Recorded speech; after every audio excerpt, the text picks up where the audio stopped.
Oh, ginjal. Sebenarnya kan kalau jual ginjal itu demi Allah emang pernah saya ceritakan dulu di media-media karena saking susahnya saya. Tapi jual ginjal itu setelah saya menikah. Kalau yang anak itu sebelum saya menikah jauh, yang anak itu sebelum sudah menikah tapi baru lahiran kan, belum punya Ulfi dan belum punya Yoga. Tapi yang jual ginjal itu setelah punya anak, itu Fitri jauh dari ya, Fitri udah diambil orang ya, baru punya anak Yoga dan Ulfi. Begitu tetap aku 12 tahun rumah tangga itu belum pernah merasakan namanya hidup itu senang. Jadi selama 12 tahun rumah tangga tuh ekonominya sulit banget, di bawah banget sampai aku sampai jual sayur, sampai jualan itu setelah Fitri dikasihin ya, setelah anakku yang Fitri diambil tuang sayur, aku akhirnya jualan sayur juga, jual sayur, jadi pembantu rumah tangga, jadi apapun selama rumah tangga sama bapaknya Ulfi aku jalanin selama 12 tahun. Tapi kok aku sakit, begitu aku sakit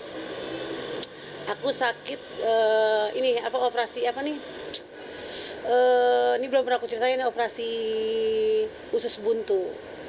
Aku usus buntu, nggak bisa kerja, punya kepikiran orang udah usus buntu mungkin anak-anakku bisa hidup gimana kalau aku jual ginjal gitu kan. Aku datang sebuah puskesmas di daerah dekat rumah saya nanya kalau ginjal dijual tuh laku berapa, karena saya dengar baca-baca kan ginjal itu laku 100 juta 200 juta kalau ginjalnya bagus.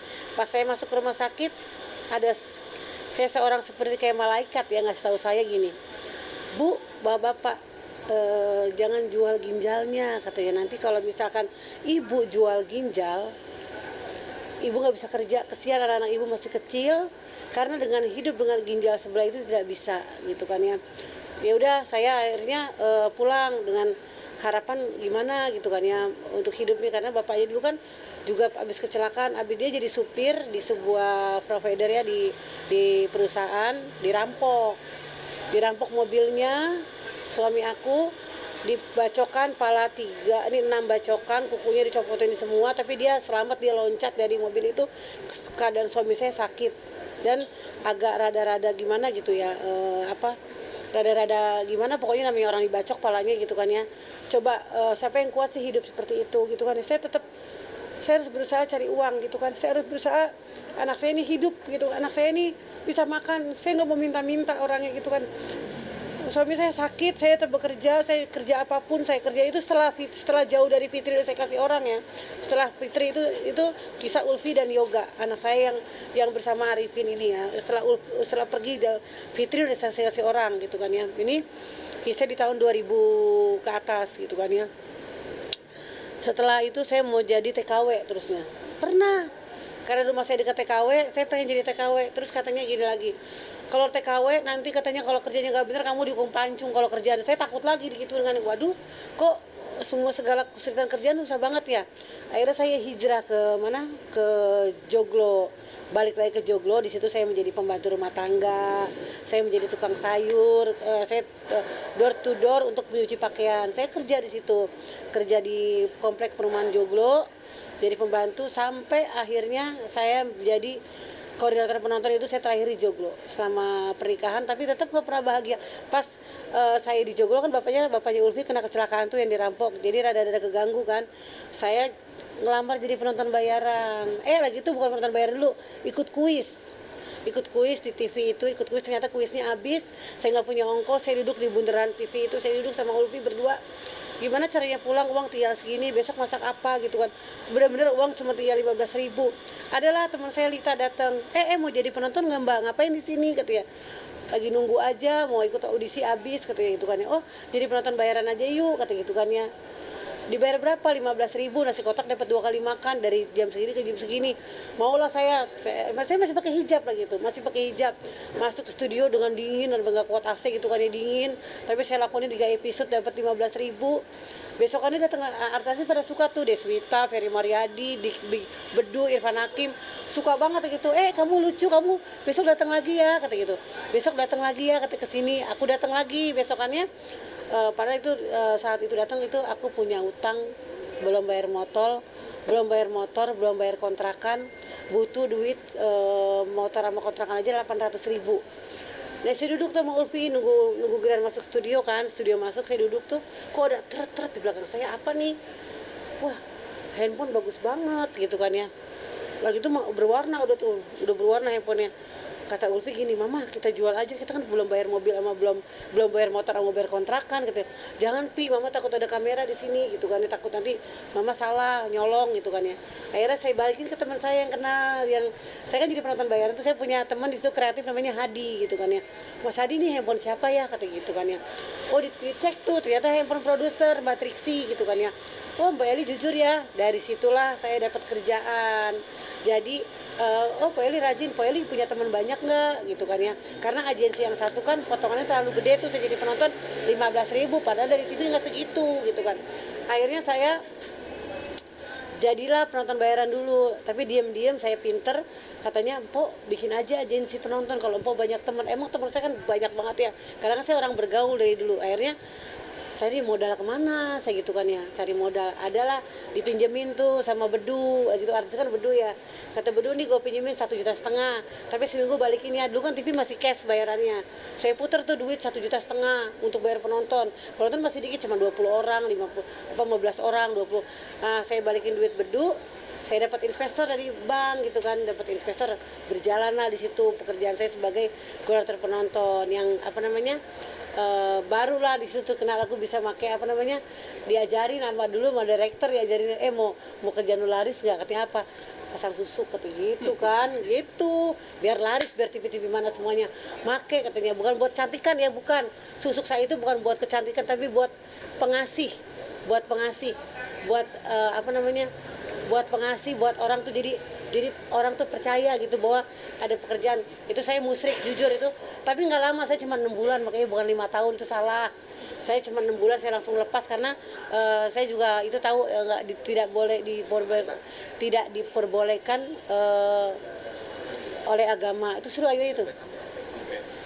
Kok terkait soal yang Fitri lagi nih kok akhirnya kan ini viral lagi nih pas Campo. Sebenarnya saya malu itu ya. Pas Campo podcast di Suka TV gitu. Nah ini gimana sih Pak? Artinya ya, sejauh ini gimana hubungan Empo atau mungkin silaturahmi Empo sama si Fitri gitu? Apakah itu berjalan atau memang udah putus kontak aja atau gimana gitu? Bandel banget sih dia, dah sini nih. Pas udah kelihatan kok.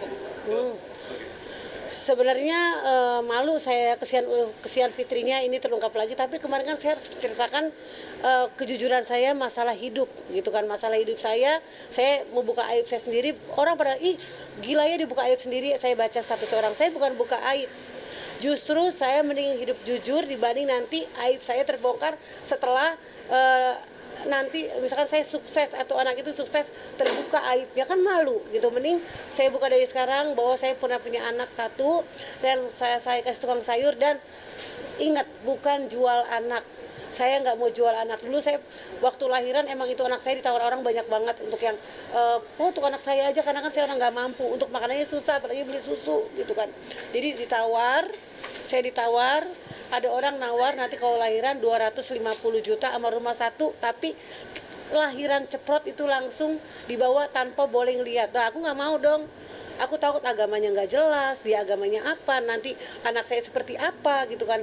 Nah yang tukang sayur ini kan emang ngasih makan saya dari umur 8 bulan kan, cuma ngasih sayuran daging, mau sayuran apa ambil pokoknya, tanpa mengasih duit, hanya untuk periksa ke bidan. Waktu itu saya nggak lahiran di rumah sakit bidan, dan saat lahiran saya minta ketemu dulu sama anak saya dan akan saya susuin selama 2 minggu. Itu permintaan saya, diizinkan permintaan saya untuk menyusui anak saya dulu.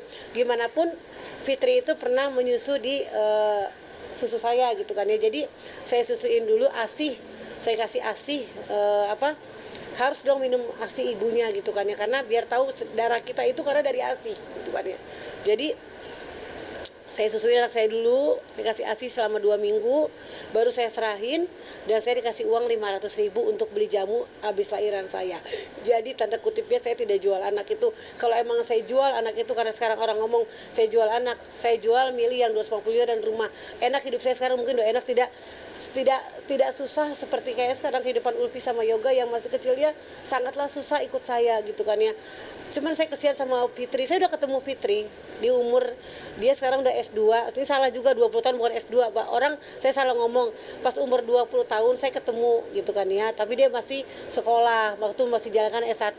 Sekarang Fitri sudah umur 28 udah S2, dia belum menikah. Nah perjanjiannya kalau nikah saya akan diambil setelah dewasa, Mpok Eli boleh ketemu sama anaknya, tapi setelah umur dia lahir 93, berarti kalau 2018 berapa umurnya? Coba deh. Dia lahir 93, 2018 jadi berapa umurnya? 20 berapa? 9, 30. Enggak dong, 2018. Dia lahir 93. Misalkan dia lahir 93. 93. 22. Hah? 22 kan? 22. Berarti bener dong, saya sekarang kalau dia umur dia 28 bener dong. Ya, bener ya, hampir 28, iya. Jadi umur 22 itu saya ketemu dia udah S1. Dia udah S1 menjelang ke S2 lah gitu. Jadi ketemu dia saya cari tanpa alamat 2 kali, saya cari rumah yang saya kasih ke Mas Tommy itu. 2 kali saya datengin rumah tanpa alamat, tapi Allah ngasih jalan karena ketemu tanpa alamat pun tanpa cuman di Parung kan luas. Iya enggak, Parung luas tapi ketemu, setelah ketemu bapaknya lagi naik haji, Fitri lagi kuliah di Jakarta. Jadi yang rumahnya dulu masih kecil sepetak gitu, sekarang rumahnya tukang sayur itu alhamdulillah udah 3, mobilnya udah 3. Karena apa? Saya tulus dan yang ngasihnya juga tulus gitu. Jadi sama-sama tulus, karena kalau kita ngasih anak orang kita tulus, berkah hidupnya, dan yang ngasihnya juga tulus. Jadi bukan saya doang yang tulus, bukan saya merasa tulus, tidak. Ada netizen nyalain saya karena saya bilang saya yang paling tulus. Tidak, saya tidak tulus. Mungkin saya saat itu bukan ibu yang baik untuk menyerahkan anak saya, tapi daripada anak saya sengsara, daripada anak saya kasih di depan pintu orang, daripada anak saya kasih yang nggak jelas saya taruh di panti asuhan, nanti gedenya seperti apa, saya kan mendingan sama orang yang saya tahu gitu kan. Jadi kadang-kadang netizen nilai saya itu salah terus, saya salah terus di mata orang lain. Kalau kalian dulu tahu saya seperti apa hidupnya, mungkin kalian akan kesian. Saya cari makan, saya mau di jalan yang benar, saya tidak mau nyolong, saya tidak mau mencuri, saya tidak mau yang tidak berbuat baik lah gitu kan ya. Saya mau jalan yang benar, saya mau jalan yang insya Allah diridhoi sama Allah gitu kan. Makanya saya mending anak itu saya kasih orang, anak itu aman, dan saya punya anak lagi. Sesusah apapun waktu Ulfi sama Yoga lahir, sampai emang kalian tahu lagi Ulfi lahir, saya nggak punya duit sama sekali. Saya lahiran Ulfi di Puskesmas, saya pinjam sama kakak sepupu saya. Tapi saya tidak mau jual anak saya lagi, saya tidak mau, bukan jual anak, saya tidak mau kasih anak orang lagi. Sebisa mungkin Ulfi sama Yoga, walaupun tidak punya bapak, saya yang nanggung sendiri, saya yang saya gedein sendiri anak itu. Nah, sekitar 2007 saya cerai sama bapaknya Ulfi masih 4 SD, Yoga waktu itu masih SD juga, dan akhirnya saya bercerai di 2007 karena bapaknya Ulfi galak sama saya. KDRT udah tahu mungkin ya, yang saya di KDRT setiap hari 12 tahun rumah tangga saya digebukin, ditonjokin sama dia, tapi saya tidak dendam karena itu bapak anak-anak saya. Dan Allah ngasih rezeki ke saya, Ulfi balik ke saya, Ulfi balik ke saya, 4 SD, Ulfi balik ke saya titipin ke orang tua saya. Mak saya juga dulu cuma buruh cuci di Cipinang, cuma cuci gosok. Mak gak usah kerja, rumah juga dikontrakin cuma 1 buat makan ibu saya, rumah gak usah dikontrakin mak, untuk Yoga sama Ulfi aja bikinin kamar. Nanti uang emak tiap bulan kontrakannya aku yang bayar, jadi maksudnya kontraknya itu gak usah dikontrakin, uangnya aku yang ganti tiap bulannya untuk Yoga sama Ulfi. Alhamdulillah saya 5 tahun bekerja dari 2007 sampai 2012, saya bisa membangunin rumah orang tua saya, bikin rumah orang tua dari yang bilik, yang jelek, saya bangun rumah orang tua saya dulu. Dan Ulfi sama Yoga alhamdulillah sekarang bisa sekolah sampai S1, itu dari hasil saya sendiri dan bukan dari orang, tanpa bapak ya, ngedein anakku tanpa bapak. Jadi kalau orang bilang saya tuh jahat, saya tuh sebagai ibu yang tidak bertanggung jawab, salah. Coba kalau kalian jadi saya, mungkin tuh anak udah dikasih orang lain atau dijual, harganya berapa. Tadi saya tidak begitu. Saya itu hanya sayang sama Fitri, biar Fitri hidupnya tidak kayak Yoga dan Ulfi. Mungkin sekarang Fitri hidupnya bahagia. Fitri katanya udah nggak mau ganggu si Fitri nggak mau diganggu saya lagi, kata gitu kan, nggak mau diganggu saya lagi karena udah malu hidupnya punya ibu kayak seperti Eli Sugigi. Ya nggak apa-apa sih, dia malu sama saya nggak apa-apa. Yang penting ingat Fitri, surga itu ada di telak kaki ibu gitu kan ya. Saya itu ibu yang lahirin kamu gitu kan. Walaupun kamu sekarang tidak menemuin saya, tidak anggap saya tidak apa-apa karena saya ini salah. Saya ibu yang salah, ibu yang tidak baik. Tapi saya masih seorang ibu dari Yoga dan Ulfi gitu kan, yang masih perlu didikan saya. Saya walaupun orang nggak punya, alhamdulillah saya mendidik anak saya dengan benar. Dan saya bilang jangan bikin malu orang tua, kita orang nggak punya gitu kan ya. Jangan udah ibunya pendidikan yang nggak bagus misalkan gitu kan, saya nggak bagus, masa lalu saya nggak bagus, tidak bisa sampai S1 ibunya, tapi saya mendidik anak saya sampai S1 dan alhamdulillah anak saya sekolahnya jadi pinter-pinter ya, tidak pernah nggak naik kelas, nilainya selalu IP-nya selalu 3 gitu, selalu bagus. Karena apa? Saya mendidik dari uang tangannya saya, halal saya dapetin, saya bekerja dengan halal dan untuk dimakan sama anak-anak saya itu enak gitu, halal gitu. Karena jadi saya tidak mau anak saya jadi terjerumus saya macam-macam, apalagi narkoba. Saya larang anak saya sampai ngerokok pun sudah nggak boleh sama saya, anak-anak saya itu nggak. Yang laki pun nurut, alhamdulillah sampai sekarang nurut, udah kerja walaupun belum menikah. Dan apalagi sekarang Ulfi mau nikah kan, Ulfi udah punya pacar, saya nggak mau. Ulfi malu karena ibunya tuh saya punya Ulfi sempat bilang, mama kenapa sih naik lagi, kan Ulfi malu katanya, Ulfi malu nih gitu kan ya, kenapa naik lagi. Jadi nanti pacar Ulfi gimana saya sih pesan sama pacarnya Ulfi, tolong jangan saya pesan sama Rido, jangan ngelihat mamahnya kalau suka sama anak saya, jangan lihat masa lalu saya. Sekarang masa lalu saya akan jadikan masa depan saya yang lebih baik, gitu aja sih. Itu tuh kan anak saya juga gitu. Oh, tapi sejauh ini Ulfi Yoga tuh ada keinginan nggak, mengingat Fitri itu kan kakak kandung, bagaimanapun tentu kakak kandung, ada nggak keinginan mereka untuk mendorong untuk bisa menemui ya? Oh, Ulfi pernah Ulfi minta ketemu, mama aku nggak punya kakak cewek, temuin aku sama Fitri, tapi Fitrinya nggak mau. Fitrinya udah nggak mau diganggu lagi. Fitri ngomong gini, terakhir saya ketemu saya di 2018 ya, dia ngomong gini, saya akuin kamu sebagai orang yang melahirkan saya, tapi mama saya tetap yang angkat saya sekarang ini, dan saya maafkan kamu, dia ngomong gitu. Dan jangan ganggu saya lagi, saya punya kehidupan sendiri dan kamu punya kehidupan sendiri. Ya nggak apa-apa, saya sih nggak tersinggung karena kan saya salah. Tapi Ulfi mau ketemu, Ulfi lagi ketemu, mama aku ketemuin dong mak, aku nggak punya kakak perempuan. Kalau Yoga nggak banyak ngomong, Yoga tidak pernah komentar tentang saya, tidak. Dia mah anak bagus ya, anak penurut, jadi tidak pernah macam-macam. Ya udah kerja gitu aja, nggak pernah macam-macam, alhamdulillah. Dan kalau Ulfi pengen ketemu sih sama si Fitri, kalau misalnya emang kamu nonton ini, temuinlah adik kamu Ulfi gitu kan ya, karena dia perempuan sendiri, dia pengen punya kakak seorang perempuan gitu. Itu aja sih. Oh, tapi gimana Pak sendiri, ada ingin tekad untuk bisa bertemu atau pengen bertemu sama Fitri lagi, nggak mengingat kan, apalagi Fitri kan udah tambah dewasa, harusnya sih udah bisa mungkin lebih terbuka. Ayo awas, saya punya terbelakang nggak ada orang. Dilihatin ya. Atau gimana Bu? Artinya ada keinginan lagi Po untuk bisa ketemu, atau mungkin langsung ketemu orang tua angkatnya untuk membicarakan ini? Pengen sih, saya sih pengen ketemu orang tua angkatnya lagi. Cuma satu pesan saya, kalau dia menikah saya dipanggil, gitu aja. Saya pengen datang di saat anak saya menikah, itu aja sih, udah nggak banyak. Saya nggak nuntut banyak-banyak, saya pingin kalau Fitri menikah saya dipanggil sebagai ibunya. Karena sebagian orang udah pada tahu ya sekarang ya, udah terungkap di media bahwa saya ibu kandungnya Fitri itu, yang lahir 13 Maret. Saya masih ingat tanggal lahir dia kok, 13 Maret. Lagi itu di bulan suci Ramadan dia lahir, makanya saya namakan Fitria namanya. Dia namanya Fitria gitu. Tapi namanya nggak diganti Pak? Enggak, kan nggak bisa di akte kelahiran udah Fitria namanya Fitria. Jadi tolong nanti kalau dia menikah tolong undang saya, itu aja permintaan saya doang sih. Saya pengen lihat anak tertua saya menikah gitu. Nah, itu aja.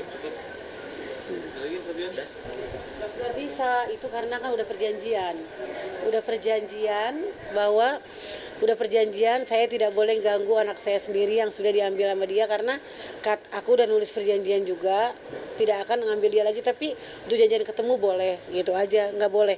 Aku masih ingat perjanjian aku nggak mau melanggar perjanjian itu, karena saya tidak mau ngerusak orang tua yang ngambil anak saya, dan tidak mau harga diri anak saya juga Bukan, ini bukan aib ya sebenarnya, ini ibu kandung loh, bukan aib. Dan saya bukan wanita-wanita yang jahat juga, bukan wanita yang dari yang orang pikirkan ibu jahat, bukan.